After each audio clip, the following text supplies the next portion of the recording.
um índice que mede como a corrupção é percebida em 180 países do mundo. Um índice que mostra que a grande maioria da população mundial vê pouca integridade em suas nações. Um índice que coloca o Brasil numa posição ruim, com uma pontuação abaixo da média mundial. Um índice que chegou à conclusão que a capacidade do Brasil de combater a corrupção se mantém num equilíbrio frágil, que pode se deteriorar em pouco tempo. Eu sou a Aline Pellegrini e esse é o Durma Com Essa, o podcast de notícias do Nexo.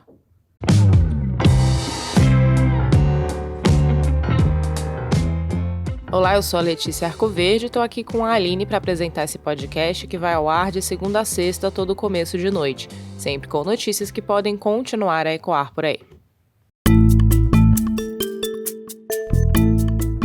Terça-feira, 30 de janeiro de 2024, dia em que a ONG Transparência Internacional divulgou o Índice de Percepção da Corrupção de 2023.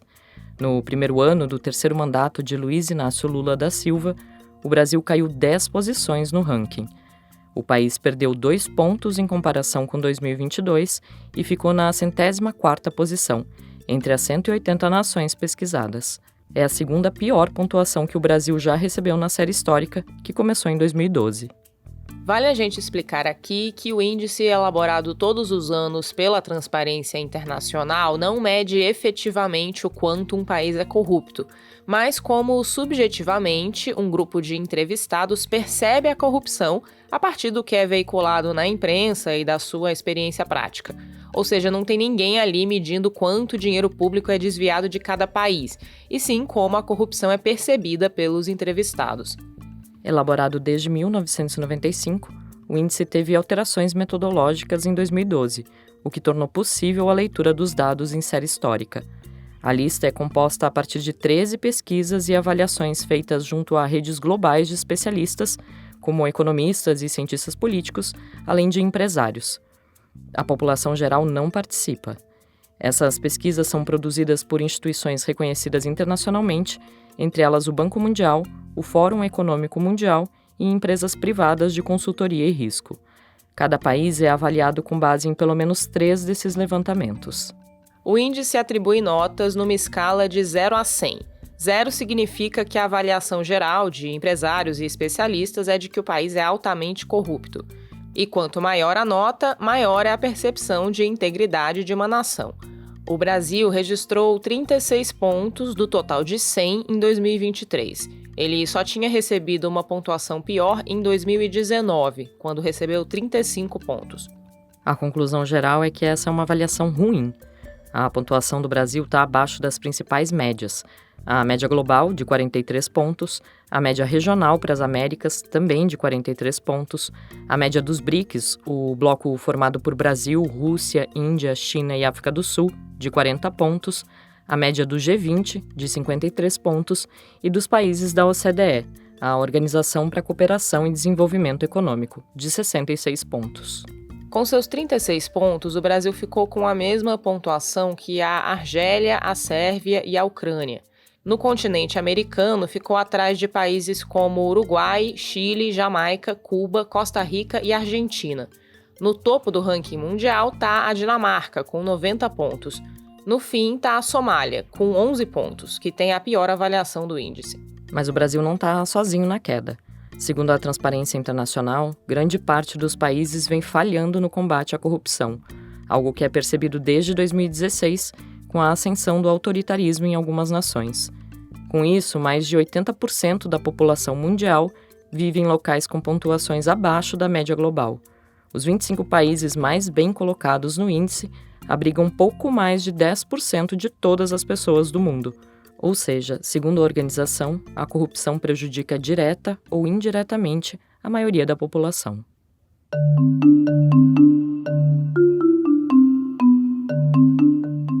Bom, mas o que fez a posição do Brasil despencar tanto? O texto cita, entre outros fatores, os ataques golpistas de 8 de janeiro aos prédios dos 3 poderes em Brasília.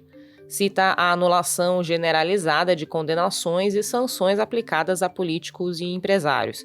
Cita a anulação, por uma decisão monocrática do ministro do Supremo Dias Toffoli, de todas as provas obtidas por meio de acordo de leniência da Odebrecht e da multa milionária ao grupo JF. cita o aumento do fundo eleitoral para as eleições de 2024 e a falta de uma política nacional anticorrupção. As indicações de Lula para cargos importantes são um dos principais pontos desenvolvidos pelo relatório para a piora na percepção da corrupção. Segundo a Transparência Internacional, o governo federal ignorou as demandas da população para melhorar a representatividade nesses espaços de poder. O petista nomeou em 2023 Cristiano Zanin, que foi o seu advogado na Lava Jato, para a primeira vaga aberta no Supremo Tribunal Federal. A escolha de Flávio Dino, ministro da Justiça, para a segunda vaga aberta na corte também foi criticada. Além disso, também foi citada a escolha de Lula para liderar a Procuradoria-Geral da República. Paulo Gonet não estava na lista tríplice do Ministério Público. O modelo de aliança do bloco de parlamentares conhecido como Centrão com o Poder Executivo também contribuiu para deteriorar a percepção sobre corrupção. Segundo a Transparência Internacional, depois que o Supremo decretou a inconstitucionalidade do orçamento secreto, o governo federal e o Congresso encontraram um arranjo que preserva o que a organização chama de mecanismo espúrio de barganha. De acordo com o relatório, a barganha atual entre o Executivo e os parlamentares mira outra moeda de troca, o loteamento de cargos em empresas estatais. A principal avaliação é que, ao assumir, Lula falhou na reconstrução dos mecanismos de controle da corrupção e não deixou claro um compromisso real com a restauração de um sistema de controle. Segundo o relatório, o principal fator para a dificuldade de reconstrução é o legado do governo Jair Bolsonaro. De acordo com a ONG, o ex-presidente se dedicou entre 2019 e 2022 a neutralizar os 3 pilares do sistema de controle da corrupção: o judicial, o político e o social. Abre aspas aqui para o relatório da Transparência Internacional. Os anos de Jair Bolsonaro na presidência da República deixaram a lição de como, em poucos anos, podem ser destruídos os marcos legais e institucionais anticorrupção que o país levou décadas para construir. E o primeiro ano de Luiz Inácio Lula da Silva na presidência deixa a lição de como é e ainda será desafiadora a reconstrução. Fecha aspas. Depois da publicação do ranking, a Controladoria Geral da União disse que os resultados da Transparência Internacional devem ser vistos com cautela, já que existem estudos que discutem as limitações metodológicas de índices baseados em percepção. O órgão também afirma que o governo Lula trabalha para reconstruir estruturas de controle e prevenção da corrupção. Apesar dos retrocessos, a organização também cita alguns avanços importantes, entre eles a aprovação da reforma tributária, as indicações técnicas para órgãos como a Controladoria Geral da União e a Polícia Federal, a revisão dos sigilos impostos no governo Bolsonaro e a recriação de espaços institucionais de participação social. O relatório da Transparência Internacional faz algumas recomendações para o governo federal, para o Congresso, para o Ministério Público e para o Judiciário para lidar com a corrupção. Entre elas estão implementar uma política nacional anticorrupção, que deve ser desenvolvida com ampla participação da sociedade civil e assegurar a transparência orçamentária. A Nicole Verillo, que é fundadora da Transparência Internacional Brasil, escreveu num ensaio publicado pelo Nexo que a corrupção agrava as violações de direitos humanos, impede a sua apuração e perpetua a impunidade.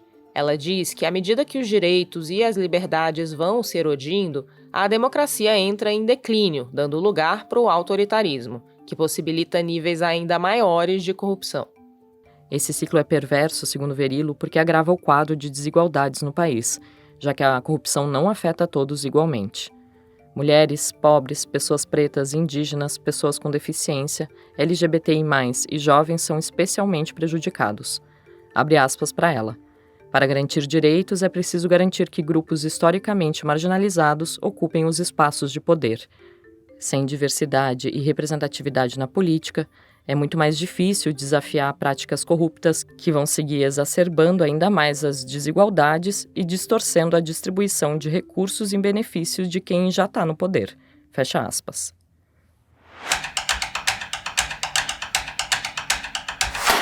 Elon Musk disse na segunda-feira que a Neuralink fez o primeiro implante de chip cerebral num paciente humano. A empresa do bilionário recebeu autorização da FDA, a Agência de Alimentos dos Estados Unidos, para fazer o procedimento. O César Gaglione escreveu sobre o assunto. César, explica pra gente para que serve esse chip. A Neuralink é a empresa de Elon Musk que quer fundir cérebros humanos com computadores a partir de chips implantados no cérebro. Em um primeiro momento, a Neuralink quer que essa tecnologia seja usada por pessoas com deficiência ou com doenças neurodegenerativas.